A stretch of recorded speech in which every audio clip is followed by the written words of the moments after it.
আসসালামু আলাইকুম। সংবাদে আপনাদের সবাইকে স্বাগত জানাচ্ছি। আমি ফিরোজ তোহা। শুরুতেই আরবে কেবলস সংবাদ শিরোনাম।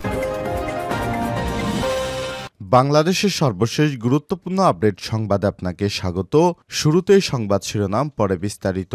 শুরুতেই জানাবো, শহীদ মিনারে কর্মসূচি করবে বৈষম্য বিরোধী ছাত্র আন্দোলন, বললেন আব্দুল হান্নান মাসুদ। বৈষম্য বিরোধী ছাত্র আন্দোলনের পক্ষ থেকে আজ মঙ্গলবার কেন্দ্রীয় শহীদ মিনারে কর্মসূচি পালিত হবে। তবে জুলাই বিপ্লবের ঘোষণাপত্র ঘোষণা করা হবে কিনা তা পরিস্থিতি বলে দেবে বলে জানিয়েছে সংগঠনটির মুখ্য সংগঠক আব্দুল হান্নান মাসুদ। বৈঠকে নাগরিক কমিটির নেতারা উপস্থিত ছিলেন। বৈঠক শেষে নাগরিক কমিটির কেউ গণমাধ্যমে কিছু বলেনি, শুধু আব্দুল হান্নান মাসুদ কথা বলেছেন। আজ রাত ১টার দিকে ৩ ঘণ্টার রুদ্ধদ্বার বৈঠক শেষে এসব তথ্য জানান আব্দুল হান্নান মাসুদ। এরপর জানাবো, জুলাই বিপ্লবের আকাঙ্ক্ষা যেন ব্যর্থ না হয়, বললেন নজরুল ইসলাম।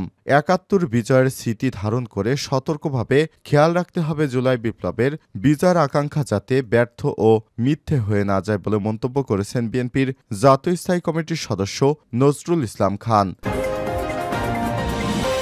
এদিকে আওয়ামী লীগের নীল নকশা, তিনি বলেছিলেন শেখ হাসিনা পালায় না, অবশেষে তিনি পালিয়েছেন। আওয়ামী লীগের নেতা পাতি নেতারা এটা বারবার বলেছেন, আওয়ামী লীগ কখনোই ক্ষমতার রাজনীতিতে বিশ্বাস করে না। আওয়ামী লীগ সবসময় জনগণের ম্যান্ডেট নিয়েই তারপর রাজনীতি করে। এ বিষয়ে মতামত দিয়েছেন আব্দুল লতিফ মাসুম। খুবই গুরুত্বপূর্ণ সংবাদ জানাবো, সঙ্গেই থাকুন। এবারে জানাবো, হোলি আর্টিজান মাসাকার সাজাপ্রাপ্ত সবাই গুম ও হেফাজতে নির্যাতনের ভিকটিম। স্বীকারোক্তি আদায়ে দেশে পুলিশ অনেক নৃশংস অত্যাচারের কথা শোনা গেলেও ঢাকার হোলি আর্টিজান হামলার তদন্তে নির্মমতার সব সীমা ছাড়িয়ে যাওয়ার অভিযোগ উঠেছে আইন প্রয়োগকারী সংস্থাগুলোর বিরুদ্ধে। এ বিষয়ে আমার দেশ পত্রিকা একটি গুরুত্বপূর্ণ প্রতিবেদন প্রকাশ করেছে, জানাবো আপনাদের, সঙ্গেই থাকুন। এদিকে নৌযানে চাঁদাবাজের দৌরাত্ম্য। চাঁদপুরে পদ্মা মেঘনা নদীর প্রায় ৭০ কিলোমিটার নৌসীমানার বেশ কয়েকটি এলাকায় ডাকাতি এবং চাঁদাবাজির ঘটনা ঘটেছে। এর মধ্যে উল্লেখযোগ্য হাইমচর, মাঝের চর, আলুবাজার, মোহনপুর ও ষাটনল এলাকা। এসব এলাকায় প্রত্যেক জাহাজ থেকে সর্বনিম্ন ২,০০০ টাকা থেকে বিভিন্ন অঙ্কের চাঁদা আদায় করে চাঁদাবাজরা। এ বিষয়ে নৌ পুলিশ ও জাহাজ মালিকদের কাছে এমন কোনো তথ্য এখনো পাওয়া যায়নি। এবং সর্বশেষ জানাবো, ছেলের লাঠির আঘাতে বাবা নিহত। যশোরের বাগাপাড়ায় ছেলের লাঠির আঘাতে ইখলাস মোল্লা ৫০ নামে এক ব্যক্তি নিহত হয়েছে। সোমবার ৩০শে ডিসেম্বর মধ্যরাতে বুধপুর গ্রামে এই মারপিটের ঘটনা ঘটে। যশোর জেনারেল হাসপাতালে চিকিৎসাধীন অবস্থায় রাতেই ওই বৃদ্ধের মৃত্যু হয়েছে। প্রিয় দর্শক, এতক্ষণ শুনছিলেন সংবাদ শিরোনাম, এবারে বিস্তারিত। তবে তার আগে বন্ধুরা, অনুরোধ থাকবে সংবাদটিতে একটি লাইক দিন। এই চ্যানেলে আপনি নতুন হয়ে থাকলে আমাদের সংবাদটি দেখতে দেখতে চ্যানেলটি সাবস্ক্রাইব করে রাখুন, যাতে করে বন্ধুরা আমাদের পরবর্তী লেটেস্ট আপডেট সংবাদগুলো সবার আগে আপনার কাছে পৌঁছে যায়। এবারে বিস্তারিত। শহীদ মিনারে কর্মসূচি করবে বৈষম্য বিরোধী ছাত্র আন্দোলন, বললেন হান্নান মাসুদ। বৈষম্য বিরোধী ছাত্র আন্দোলনের পক্ষ থেকে মঙ্গলবার কেন্দ্রীয় শহীদ মিনারে কর্মসূচি পালিত হবে। তবে জুলাই বিপ্লবের ঘোষণাপত্র ঘোষণা করা হবে কিনা তা পরিস্থিতি বলে দেবে বলে জানিয়েছে সংগঠনটির মুখ্য সংগঠক আব্দুল হান্নান মাসুদ। নাগরিক কমিটির নেতারা উপস্থিত ছিলেন। বৈঠক শেষে নাগরিক কমিটির কেউ গণমাধ্যমে কিছু বলেনি, শুধু আব্দুল হান্নান মাসুদ এসব কথা বলেছেন। মঙ্গলবার রাত ৩টার দিকে ৩ ঘণ্টার বৈঠকের পর এ বিষয়ে তিনি এসব তথ্য জানান। ঘোষণাপত্র নিয়ে দেশি বিদেশি ষড়যন্ত্র চলছে জানিয়ে তিনি বলেন, ঘোষণাপত্রের পক্ষে অবস্থান নিয়ে এখন বাংলা মোটরে মিছিল করবেন তারা। তিনি আরো বলেছেন, সরকারের পক্ষ থেকে ঘোষণাপত্র করার উদ্যোগকে আমরা স্বাগত জানাই। হান্নান মাসুদ বলেন, ৫ই আগস্ট সারা দেশে মানুষ রাস্তায় নেমে এসেছিল। মঙ্গলবারও সারা দেশ এবং ঢাকার মানুষ একইভাবে রাস্তায় নেমে আসবে। অন্তর্বর্তীকালীন সরকার আমাদের প্রোক্লেমশনের ব্যাপারে সম্মতি দিয়েছে, আমরাও এর পক্ষে সমর্থন জানাই। সরকারের পক্ষ থেকে প্রোক্লেমশন আসবে, তবে আমরা যে কর্মসূচি দিয়েছি শহীদ মিনারে, আমরা বিপ্লবীরা একত্রিত হওয়া বন্ধ হওয়া যাবে না। মঙ্গলবার ঘোষণাপত্র প্রকাশ করা হবে কিনা এমন প্রশ্ন করেন। প্রশ্ন করলে মাসুদ বলেন সেটা পরিস্থিতি বলে দেবে। প্রোক্লেমেশনের পক্ষে কার্যালয়ের বাইরে মিছিল করা হবে কিনা জানিয়ে দ্রুত সংবাদ সম্মেলন স্থান ত্যাগ করেন। এর আগে সোমবার রাতে প্রধান উপদেষ্টার প্রেস সচিব শফিকুল আলম সংবাদ মাধ্যমকে জানান, অন্তর্বর্তীকালীন সরকারের পক্ষ থেকে জাতীয় ঐক্যমত্যের ভিত্তিতে জুলাই গণ অভ্যুত্থানের একটি ঘোষণাপত্র তৈরির উদ্যোগ গ্রহণ করা হয়েছে। গণ অভ্যুত্থানের নেতৃত্ব দেয়া বৈষম্যবিরোধী ছাত্র আন্দোলন সহ অংশগ্রহণকারী সব শিক্ষার্থী, রাজনৈতিক দল ও পক্ষের মতামতের ভিত্তিতে এই ঘোষণাপত্রটি প্রস্তুত করা হবে। জুলাই বিপ্লবের আকাঙ্ক্ষা যেন ব্যর্থ না হয় নজরুল ইসলাম। ৭১ বিজয়ের পর ৭১-এর স্মৃতি ধারণ করে সতর্কভাবে খেয়াল রাখতে হবে জুলাই বিপ্লবের বিজয়ের আকাঙ্ক্ষা যেন ব্যর্থ ও মিথ্যে না হয়ে যায় বলে মন্তব্য করেছেন বিএনপির স্থায়ী কমিটির সদস্য নজরুল ইসলাম খান। সোমবার রাজধানীর বিজয় দিবস এক আলোচনা সভায় মোড়ক উন্মোচন অনুষ্ঠানে সব কথা বলেছেন তিনি। বিজয় দিবসের তাৎপর্য শীর্ষক আলোচনা সভা ও রক্তস্নান বিজয় প্রকাশনার মোড়ক উন্মোচনের এক অনুষ্ঠানের আয়োজন করে ইঞ্জিনিয়ার্স ইনস্টিটিউশন বাংলাদেশ অ্যাপে ঢাকা কেন্দ্র।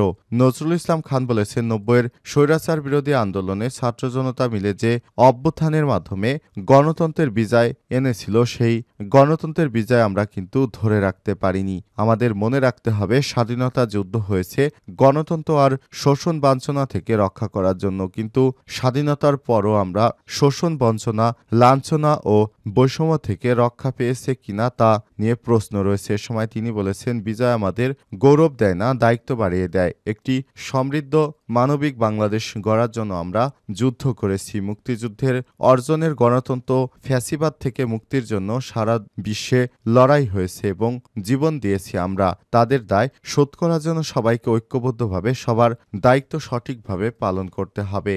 রক্তস্নাত প্রকাশনা মোড়ক উন্মোচন অনুষ্ঠানে ইঞ্জিনিয়ার্স ইনস্টিটিউশনের সভাপতি প্রকৌশলী মোহাম্মদ রিয়াজুল ইসলাম রিজু বলেন, দেশে এখনও জাতীয়তাবাদী শক্তির বিরুদ্ধে, অন্তর্বর্তীকালীন সরকারের বিরুদ্ধে দেশের ভেতরে বাইরে গভীর ষড়যন্ত্র চলছে। সচিবালয় এখন স্বৈরাচারের দোসরেরা স্বপদে বহাল থেকে ষড়যন্ত্র অব্যাহত রেখেছে। আপনাদের সবার কাছে অনুরোধ করব, আমরা ঐক্যবদ্ধভাবে যেন জুলাই বিপ্লবের কাঙ্ক্ষিত লক্ষ্য ধরে রাখতে পারি, সেভাবে কাজ করতে হবে। আওয়ামী লীগের ষড়যন্ত্রের নীল নকশা।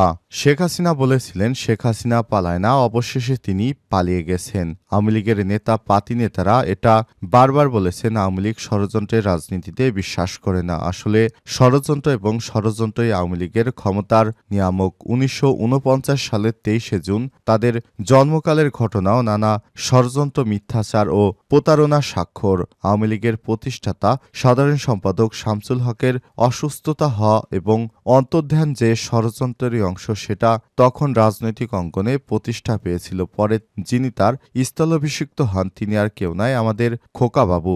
এরপর তিনি জাতির আব্বাজান নামে অভিহিত হয়েছেন। ১৯৫৪ সালে যুক্তফ্রন্টের বিপুল বিজয়ের পর প্রাদেশিক পরিষদের স্পিকার শাহেদ আলীকে হত্যা করা হয়েছিল। এই হত্যার জন্য আওয়ামী লীগ পশ্চিমাদের দায়ী করেছিল, ষড়যন্ত্র তত্ত্ব আবিষ্কার করেছিল। যারা সত্যিকার অর্থে শাহেদ আলী হত্যার সুনির্দিষ্ট দায়িত্ব জানার কথা জানেন, সেই নির্মম সত্য খোকাবাবুকেই নির্দেশ করে। অবশ্য ততদিনে আর খোকা নয়, রীতিমতো প্রতারণা বগ্নিপুরুষ তিনি।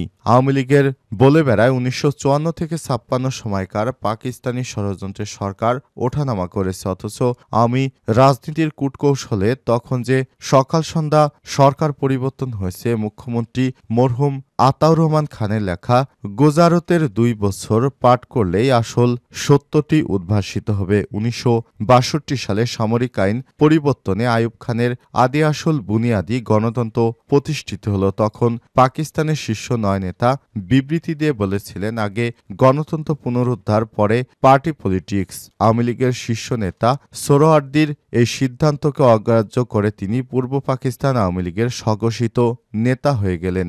এমন বুদ্ধিশুদ্ধি আটলেন যাতে আতাউর রহমান খান, সালমান খান ও মাওলানা তর্ক বাগেশ্বরের মতো নেতা ছেড়ে দিয়েছে কেঁদে বাঁচলেন। তিনি তখন আগরতলা ষড়যন্ত্রের মামলার আসামি। তখন আওয়ামী লীগের হাল ধরেছিলেন একজন সাহসী আমেনা বেগম। ষড়যন্ত্রে তকমা দিয়ে তাকেও বহিষ্কারে দ্বিধা জাগেনি আওয়ামী লীগের নেতৃত্বের। যারাই এই শেখ পরিবারের বিপক্ষে গিয়েছে কিংবা দলটাকে সঠিক পথে চালাতে গেছে তাদেরই ষড়যন্ত্র করে তাদেরই পথের কাঁটা হিসেবে দেখিয়ে তাদেরকে সরিয়ে দিয়েছে এই শেখ পরিবারের সদস্যরা। দীর্ঘদিন ষড়যন্ত্র করেই তারা গদিতে থাকার চেষ্টা করেছে। আমার দেশ পত্রিকায় এ সম্পর্কে যে আর্টিকেলটি লেখা ছিল সেটি আপনাদের সামনে তুলে ধরা হলো।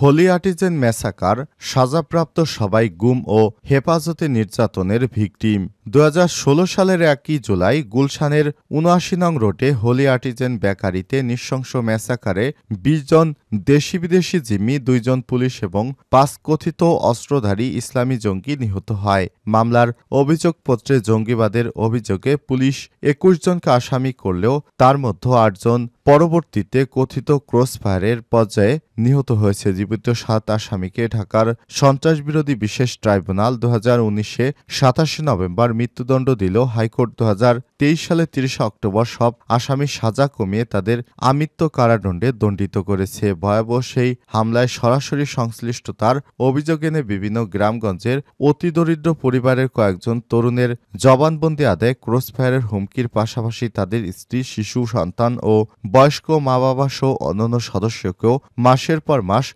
গুমের পাশাপাশি পরিবারের নারী সদস্যদের শ্লীলতাহানির ভয় দেখানোর অভিযোগ উঠেছে counter terrorism and transnational crime CTTC গোয়েন্দা পুলিশ ডিবি সদস্যদের বিরুদ্ধে। শেখ হাসিনার নির্দেশে তারা এই হোলি আর্টিজেন হামলার একটি চক্রান্ত করেছিল বলে আমার দেশ পত্রিকায় এই আর্টিকেলটি আজ প্রকাশিত হয়েছে।